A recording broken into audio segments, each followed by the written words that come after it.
नमस्कार, मैं हूं आपके साथ इश्तियाक अहमद और आप देख रहे हैं आर्य न्यूज। स्वागत है आपका उत्तराखंड के खास बुलेटिन में। रुक करेंगे उत्तराखंड की तमाम खबरों की तरफ। राज्यपाल लेफ्टिनेंट जनरल गुरमीत सिंह से शनिवार को राजभवन में अखाड़ा परिषद के अध्यक्ष बलवंत सिंह, निर्मल पंचायत अखाड़ा के संत जसविंदर सिंह कोठारी और सिख प्रतिनिधिमंडल ने मुलाकात की। वहीं राज्यपाल और संतों के बीच आध्यात्मिकता, समृद्धि, भारतीय सांस्कृतिक मूल्यों और उत्तराखंड के आध्यात्मिक क्षेत्र में योगदान पर विस्तृत चर्चा हुई। वहीं राज्यपाल ने कहा कि प्राचीन काल से ही आध्यात्मिक गुरुओं और संतों की समाज कल्याण और विकास में अहम भूमिका रही। वहीं संतों ने सदैव समाज का मार्गदर्शन किया और राष्ट्र निर्माण में संत महात्माओं का अहम योगदान रहा और उनका त्याग और बलिदान प्रेरणादायक है। और वहीं राज्यपाल लेफ्टिनेंट जनरल गुरमीत सिंह से शनिवार को राज्य भवन में पूर्व केंद्रीय शिक्षा मंत्री और पूर्व मुख्यमंत्री डॉक्टर रमेश पोखरियाल निशंक ने भी मुलाकात की। और वहीं निशंक ने इस दौरान राज्य की प्रगति और विकास सहित कई महत्वपूर्ण विषयों पर राज्यपाल से चर्चा की और उन्होंने राज्यपाल को अपनी पुस्तक एम्स में एक जंग लड़ते हुए के अलावा राष्ट्रीय शिक्षा नीति 2020 से संबंधित पुस्तकें भी भेंट की।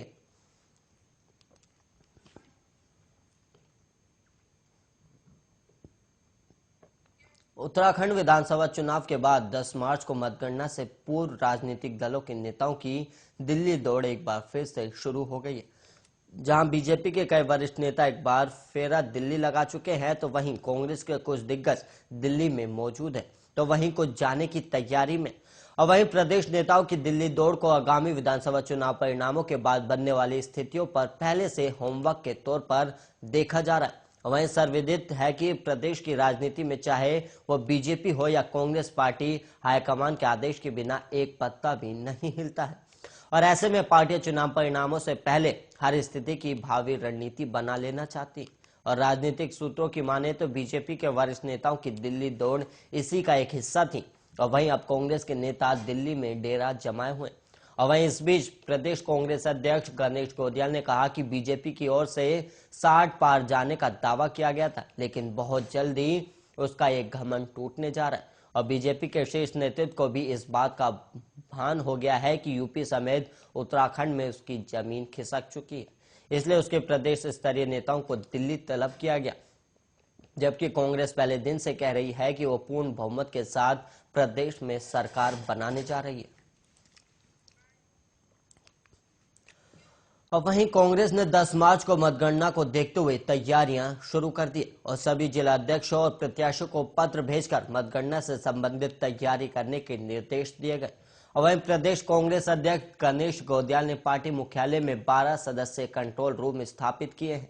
और वहीं प्रदेश कांग्रेस अध्यक्ष गोदियाल ने शनिवार को प्रदेश कांग्रेस कार्यालय राजीव भवन में मीडिया से बातचीत में कहा कि मतगणना के दिन पार्टी डाक मतपत्र की गणना पर नजर रखेगी और ऐसे सर्विस वोटर जो सेवानिवृत्त हो चुके हैं या फिर लंबे अवकाश पर रहे हैं या फिर दिवंगत हैं, उनके नाम भी मतपत्रों पर अंकित है और इन पर मतदान हुआ तो पार्टी विरोध दर्ज कराएगी और साथ में दोषियों के खिलाफ कार्रवाई की मांग भी की जाएगी।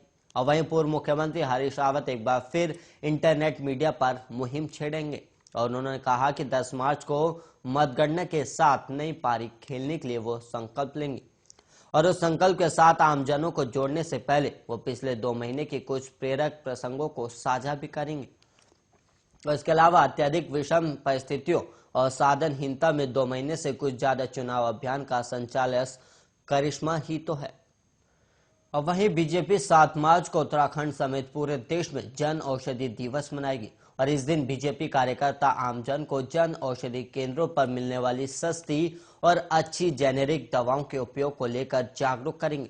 और बीजेपी के प्रदेश उपाध्यक्ष और बीजेपी स्वास्थ्य स्वयंसेवक अभियान के प्रदेश सह संयोजक डॉक्टर देवेंद्र भसीन ने बताया कि आमजन को सस्ती और अच्छी दवा उपलब्ध कराने और इलाज का बोझ कम करने को लेकर कई स्थानों पर प्रधानमंत्री जन औषधि केंद्र संचालित किए जा रहे हैं और लोग इन दवाओं का महंगी दवाओं के विकल्प के रूप में प्रयोग करें।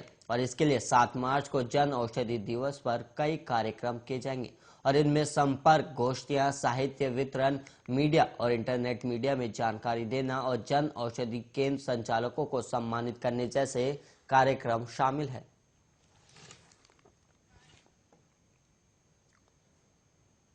बढ़ेंगे अगली खबर की ओर, जहां पर रूस यूक्रेन युद्ध के बीच भारतीयों की वापसी के बाद जिस तरह से बीजेपी नेताओं की ओर से पीएम की जय जयकार के नारे लगवाए जा रहे हैं, उस पर कांग्रेस ने चुटकी ली और कांग्रेस मुख्यालय राजीव भवन में मीडिया से बातचीत करते हुए गणेश गोंदियाल ने कहा कि बीजेपी नेताओं ने देश के प्रधानमंत्री की स्थिति को ही हास्यास्पद बना दिया है। और वहीं रेस्क्यू कर लाए गए बच्चों से पीएम मोदी के जय जयकार के नारे लगवा रहे जा रहे थे। और वहीं कांग्रेस प्रदेश अध्यक्ष गणेश गोंदियाल ने कहा कि देश में पहले भी कई बड़े बड़े रेस्क्यू अभियान चले, लेकिन ऐसा जगराता पहली बार हो रहा है। और उन्होंने कहा कि आज देश में कुछ ऐसा माहौल बनाने की कोशिश हो रही है जैसे पहली बार देश में कोई रेस्क्यू ऑपरेशन चलाया गया हो।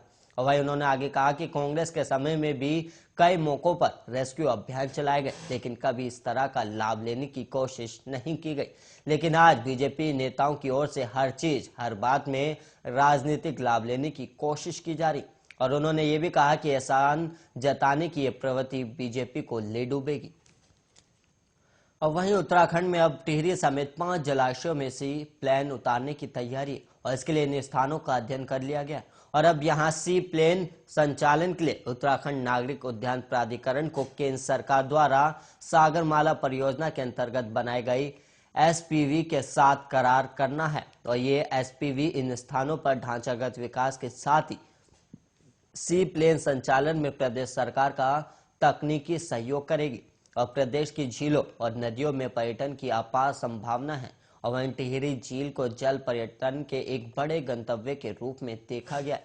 और वहीं प्रदेश सरकार पर्यटकों को आकर्षित करने के लिए यहां सी प्लेन उतारने की योजना बना रही और साल 2019 में प्रदेश सरकार और एयरपोर्ट अथॉरिटी के बीच यहां वाटर एयरड्रोम बनाने के लिए करार हुआ था। और बीते साल एयरपोर्ट अथॉरिटी ने इस झील में वाटर एयरड्रोम के लिए जगह भी चिन्हित कर ली थी। और वाटर एयरड्रोम ऐसे स्थान पर बनेगा जहां मोटर बोट के संचालन को अनुमति नहीं होगी।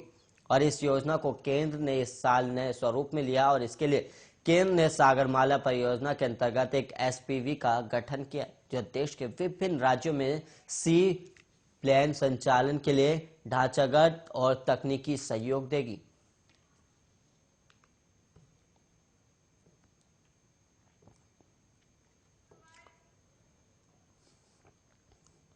और वहीं 5 दिन बाद नागालैंड के छात्र का शव गंग नहर से बरामद हो गया और पुलिस ने शव को पोस्टमार्टम के लिए भेज दिया।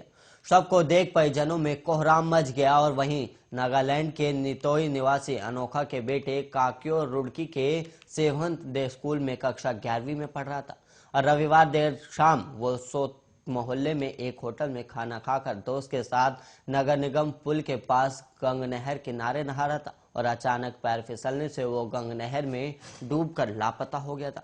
तभी से पुलिस और एसडीआरएफ की टीम छात्र की तलाशी कर रही थी और वहीं परिजन भी अपने स्तर से गंग नहर में छात्र की तलाशी कर रहे थे, जिसके बाद अब उसका शव बरामद कर लिया गया। और वहीं शव को देखने के बाद परिवारों में कोहराम मच गया है।